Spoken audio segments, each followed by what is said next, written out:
Halo semuanya, perkenalkan namaku Makila Zaskia dan pada kesempatan kali ini aku akan menyampaikan materi tentang pengantar ekonomi makro. Next.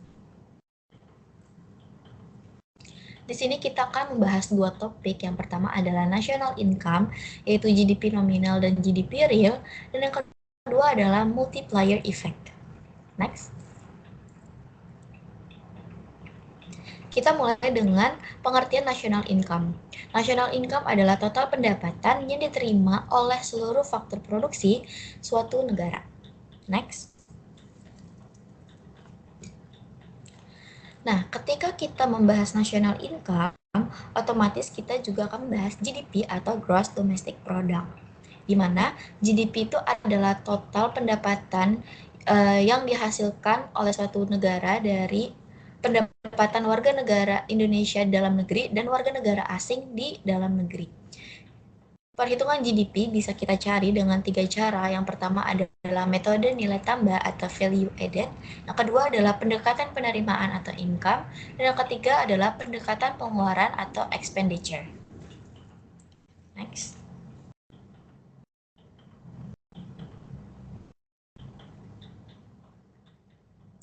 Nah, kita bahas dari value added atau metode nilai tambah, di mana rumusnya itu nilai output dikurang nilai bahan baku atau input antara. Jadi, contohnya seperti ini. Ketika bahan mentah, bahan setengah jadi, dan bahan jadi, itu kan mereka memiliki value yang berbeda. Contohnya ketika bahan itu masih mentah, value-nya itu masih 0. Ketika barang itu menjadi barang setengah jadi, value-nya bertambah menjadi 10. Ketika barang itu menjadi barang jadi, maka value menjadi 100. Nah, pertambahan value itu yang merupakan GDP-nya. Di sini supaya kita lebih paham, ada contoh soal di mana dalam industri pakaian, ketika pada tahap masih bahan tersebut dari kapas, maka value-nya itu sebesar 10.000. Lalu ketika naik tahap atau berubah menjadi benang, value added-nya bertambah menjadi 20.000. Ketika sudah menjadi kain, value-nya bertambah menjadi 50.000, dan ketika sudah menjadi pakaian, value-nya bertambah menjadi 100.000. Lalu bagaimana kita menghitung GDP-nya? Ketika kapas itu kan berasal dari alam, berarti deltanya itu berasal dari delta 0, dimana itunya 0. Lalu bertambah menjadi 10.000, berarti deltanya itu menjadi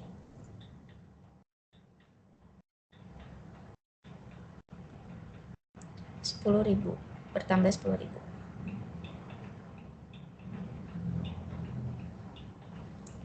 Lalu dari kapas menjadi benang, itu value-nya bertambah 10.000 juga.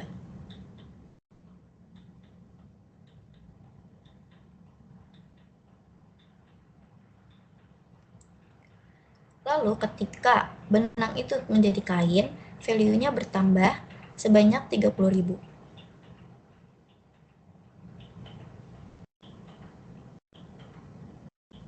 Dan ketika kain itu berubah menjadi pakaian, value-nya bertambah menjadi 50.000.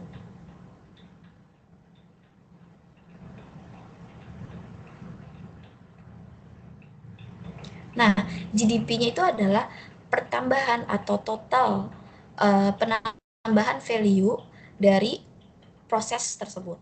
Jika kita tambah ini, hasilnya kan akan sama dengan 100.000.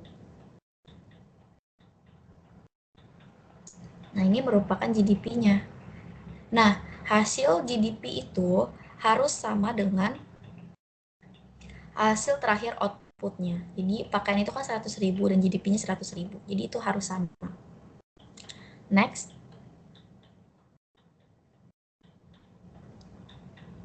Selanjutnya, untuk menghitung GDP, kita bisa menggunakan dua pendekatan, yaitu pendekatan income dan pendekatan expenditure. Jadi ketika nanti di soal ditanya, hitunglah GDP dengan pendekatan income, maka data-data yang kita input yaitu data gaji, bunga, sewa, dan juga laba.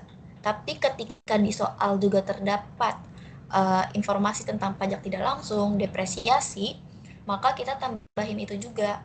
Dan ketika di tabel tersebut juga ada subsidi, maka kita tambahin juga subsidi, tapi subsidinya itu nanti dikurang. Next, ketika kita diminta untuk mencari GDP dengan pendekatan expenditure atau pengeluaran, data-data yang kita masukkan itu yang pertama adalah konsumsi, investasi, dan government. Lalu kita tambah lagi dengan ekspor dikurang impor. Nah, kita juga harus perhatikan di soal ketika di soal itu terdapat informasi bahwa negara tersebut memiliki sistem pemerintahan yang tertutup. Artinya negara tersebut tidak melakukan ekspor dan impor, maka bagian ekspor dan kurang impor itu dihapus aja. Next. Di sini kita mempunyai latihan soal di mana negara garda utama mencatat data ekonomi mereka untuk tahun 2025 sebagai berikut. Pengeluaran konsumsi sebanyak 850.000, upah dan gaji 600.000, investasi 400.000, pendapatan 150.000, pengeluaran belanja pemerintah 550.000, keuntungan atau laba 300.000, ekspor 250.000, bunga modal itu 200.000 dan impor 150.000. Pertanyaannya, hitunglah besarnya GDP dengan pendekatan pengeluaran. Dan pertanyaan kedua, hitunglah GDP dengan pendekatan pendapatan atau penerimaan. Sini kita mencari yang nomor 1 dulu. Nah, untuk mencari pendekatan pengeluaran, seperti yang tadi sudah dijelaskan, bahwa rumusnya itu kan adalah Y sama dengan konsumsi ditambah investasi ditambah government atau pembelanjaan pemerintah ditambah ekspor dikurang impor.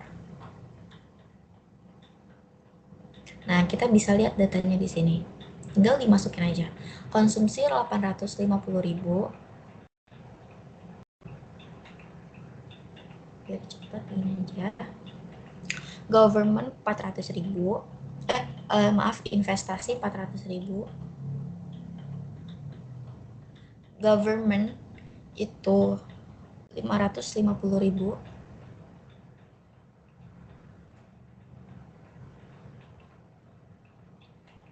Dan ditambah ekspor dikurangi impor, di mana ekspornya itu 250 dikurang impornya 150.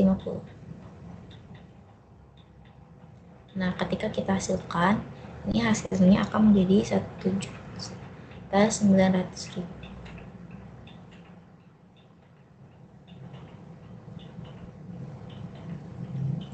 Oke, jadi GDP dengan pendekatan pengeluaran itu hasilnya 1.900.000. Next, kita akan membahas GDP dengan pendekatan pendapatan atau penerimaan.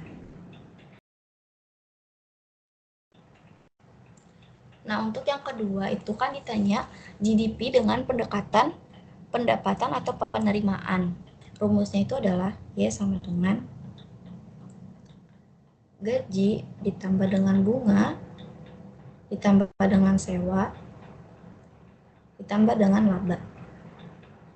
Karena di sini tidak ada informasi tentang pajak tidak langsung, nggak ada informasi tentang depresiasi, dan juga nggak ada data tentang subsidi, maka cukup masukin ini aja. Di mana gaji itu sebesar 600.000 ditambah bunga itu sebesar 200.000.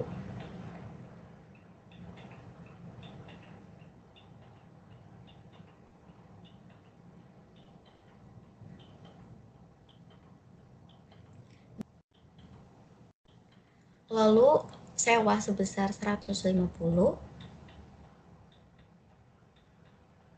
dan laba sebesar 300.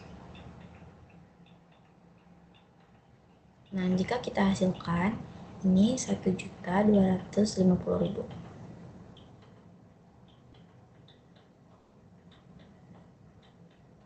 Jadi, hasil GDP menggunakan pendekatan pendapatan atau penerimaan itu hasilnya 1.250.000. Next.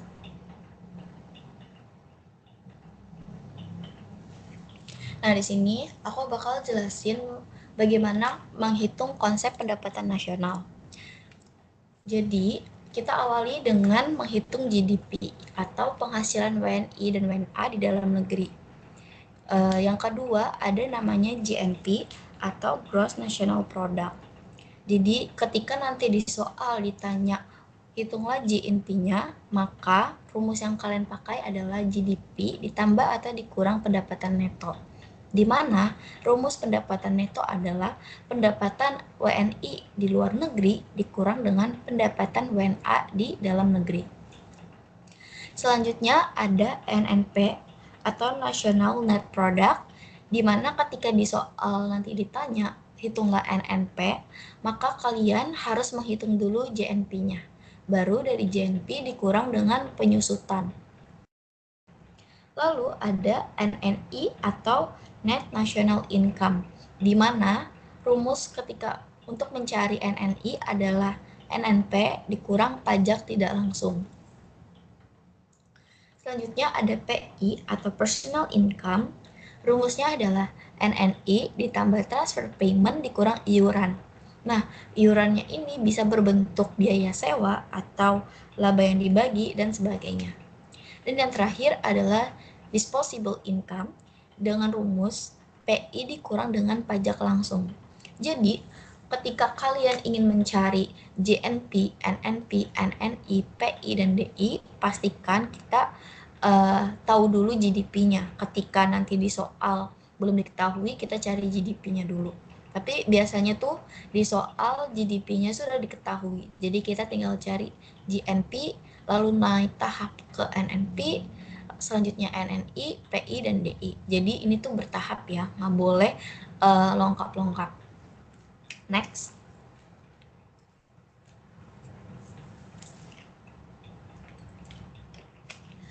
Selanjutnya kita akan membahas GDP nominal dan GDP real. Apa bedanya GDP nominal dan GDP real? GDP nominal itu adalah nilai total produksi yang dihitung dengan harga yang berlaku saat itu. Kita tahu bahwa rumus mencari total produksi itu adalah harga dikali dengan kuantitas. Nah, di GDP nominal kita menggunakan harga yang berlaku pada saat itu. Contohnya, ketika di soal, carilah GDP nominal pada tahun 2017. Maka kita mengalihkan harga yang berlaku pada tahun 2017 dikali dengan kuantitas di tahun 2017. Lalu pertanyaan kedua, ketika ditanya hitunglah GDP nominal pada tahun 2018, maka harga yang kita gunakan adalah harga yang pada tahun 2018 dikali dengan kuantitas 2018. Berbeda dengan GDP nominal, pada GDP real itu nilai total produksinya dihitung dengan harga tahun dasar. Contohnya, nanti di soal itu biasanya dikasih tahu, ditetapkan tahun dasar 2007. Lalu di pertanyaan pertama, hitunglah GDP real pada tahun 2009. Maka harganya itu kita memakai harga pada tahun dasar, yaitu harga tahun 2007 dikali dengan kuantitas di tahun yang ditanyakan. Di sini kan ditanyakannya GDP real tahun 2009, makanya dikali dengan kuantitas 2009. Lalu ketika diminta GDP real tahun 2020, maka harganya tetap menggunakan tahun dasar yaitu 2007, lalu dikalikan dengan kuantiti 2020. Next.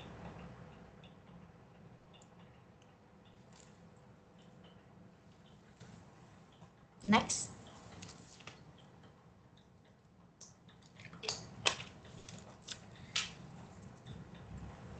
Oke, di sini kita ada contoh soal negara sentosa hanya memproduksi dua jenis barang, yaitu beras dan kain. Berikut adalah data produksinya dan harganya untuk tahun 2024 dan 2025. Pada tahun 2024, beras dengan kuantiti 100 kg harganya 10.000 dan kain dengan kuantitinya itu 50 meter harganya 20.000. Sedangkan pada tahun 2025, beras itu dengan kuantiti 120 harganya 12.000 dan kain dengan kuantiti di 60 meter harganya 25.000. Yang pertama, hitunglah GDP nominal tahun 2024, dan yang kedua, hitunglah GDP real tahun 2025 dengan tahun dasar 2024. Next.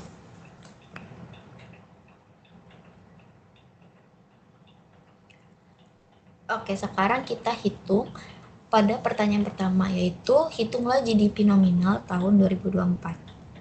Seperti yang sudah dijelaskan tadi, bahwa GDP nominal itu kan berarti menggunakan harga pada tahun yang ditanyakan.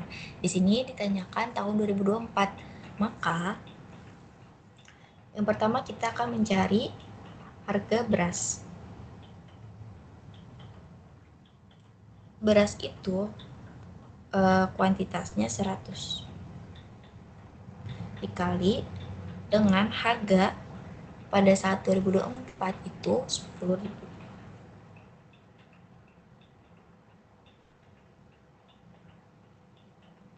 Maka hasilnya 1 juta. Yang kedua, kain. Kain pada tahun 2024 itu kuantitasnya 50 meter dikali dengan harganya yaitu 20.000. Hasilnya adalah 1 juta. Nah, GDP-nya adalah kita totalkan beras dan kain itu. Beras ditambah kain. Sama dengan 1 juta ditambah 1 juta yaitu 2 juta.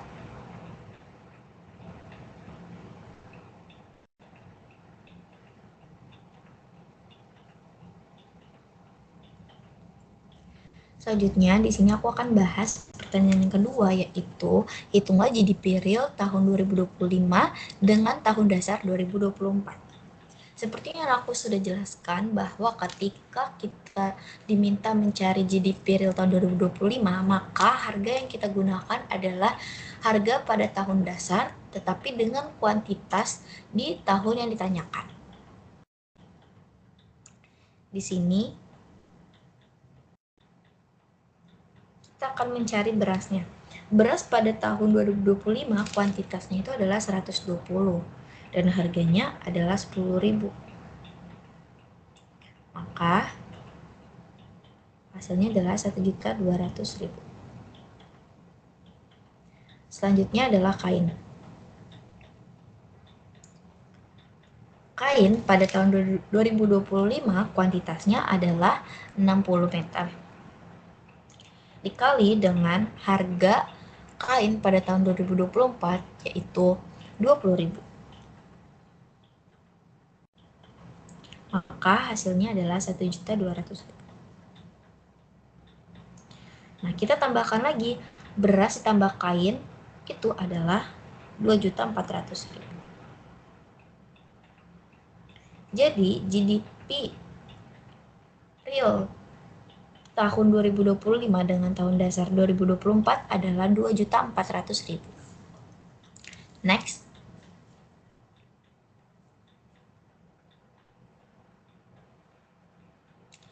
Oke, sekarang kita akan membahas tentang multiplier effect atau efek pengganda.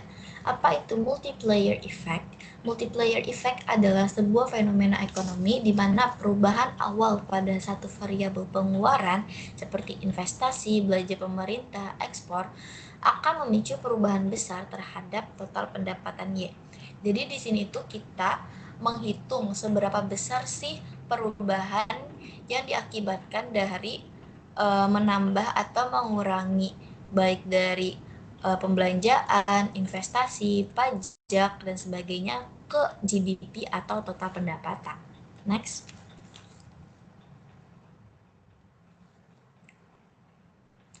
Nah, multiplier effect ini ada yang namanya government spending multiplier atau biasa kita sebut adalah pembelanjaan pemerintah. Jadi ketika kita mau tahu seberapa besar sih efek dari ketika pemerintah menambah atau mengurangi pembelanjaan terhadap GDP, kita bisa menggunakan rumus 1/1 dikurang MPC. MPC itu adalah marginal propensity to consume sama dengan 1/MPS atau MPS itu adalah marginal propensity to save. Dan yang kedua ada investment multiplier. Konsepnya sama seperti government spending multiplier. Jadi berapa sih perubahan yang terjadi ketika pemerintah menambah atau mengurangi investment? Nah, rumusnya juga sama, yaitu 1/1 dikurang marginal propensity to consume, atau sama dengan 1 per marginal propensity to save. Next. Selanjutnya, ada namanya tax multiplier. Konsepnya juga sama seperti sebelumnya. Berapa sih perubahan yang terjadi terhadap GDP ketika pajak itu dikurangi atau ditambahkan? Rumusnya itu untuk mencari tax multiplier adalah MPC atau marginal propensity to consume dibagi dengan 1 dikurang marginal propensity to consume. Atau bisa juga kita cari dengan mean MPC per MPS. Selanjutnya adalah balance budget multiplier.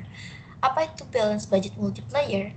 Balance budget multiplier itu ketika pemerintah menambah atau mengurangi pendapatan belanja tetapi disamakan dengan menambah atau mengurangi pajak. Jadi contohnya ketika pemerintah menambah pembelanjaan sebanyak 10%, maka taxnya atau pajaknya itu juga ditambahkan sebanyak 10%. Maka dari itu, balance budget multiplier nilainya adalah 1. Next. Nah, di sini adalah contoh soal. Dalam sebuah perekonomian negara diketahui data makroekonomi sebagai berikut. Fungsi konsumsi yaitu C sama dengan 500 ditambah 0,8Y, dan kedua kita diketahui bahwa ketika pemerintah berencana meningkatkan pengeluaran untuk pembangunan infrastruktur sebesar 100 triliun. Pertanyaannya, hitunglah besarnya angka pengganda atau multiplier effect terhadap pengeluaran pemerintah atau government spending multiplier. Yang kedua, berapakah total kenaikan pendapatan nasional GDP atau Y akibat perubahan kebijakan tersebut? Oke, jadi pertama kita harus ketahui bahwa di dalam fungsi 500 tambah 0,8Y itu, 0,8 itu adalah slope atau kemiringan, di mana itu merupakan bentuk dari MPC atau marginal propensity to consume. Oke, jadi pertama kita ketahui dulu bahwa untuk mencari penggandaan pengeluaran pemerintah itu atau government spending multiplier itu kan rumusnya 1/1 dikurang NPC. Aku akan tulis.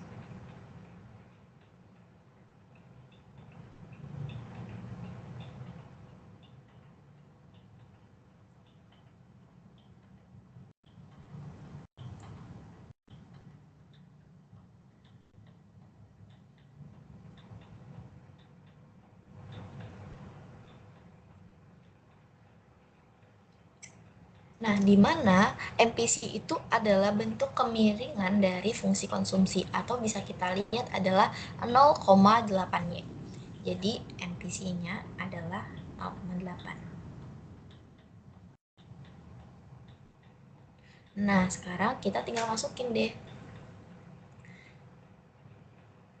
Jadi 1/1 dikurang 0,8 sama dengan 1/0,2 atau sama dengan 5. Apa maksudnya 5 ini? Jadi artinya ketika pemerintah menambah pengeluaran pemerintah sebanyak Rp1 atau lebih, maka penambahannya itu akan berkali lipat sebanyak 5. Nah, di sini kan kita mau ketahui berapa sih total kenaikan yang dihasilkan akibat penambahan pengeluaran pemerintah itu. tinggal kita kali. 5 dikali dengan penambahan pengeluaran tersebut, yaitu 100 triliun. Sama dengan 500 triliun.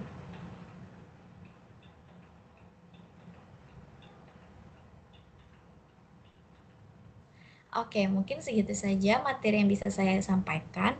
Kurang lebihnya mohon maaf dan semoga materi ini bisa kalian pahami dengan baik. Terima kasih.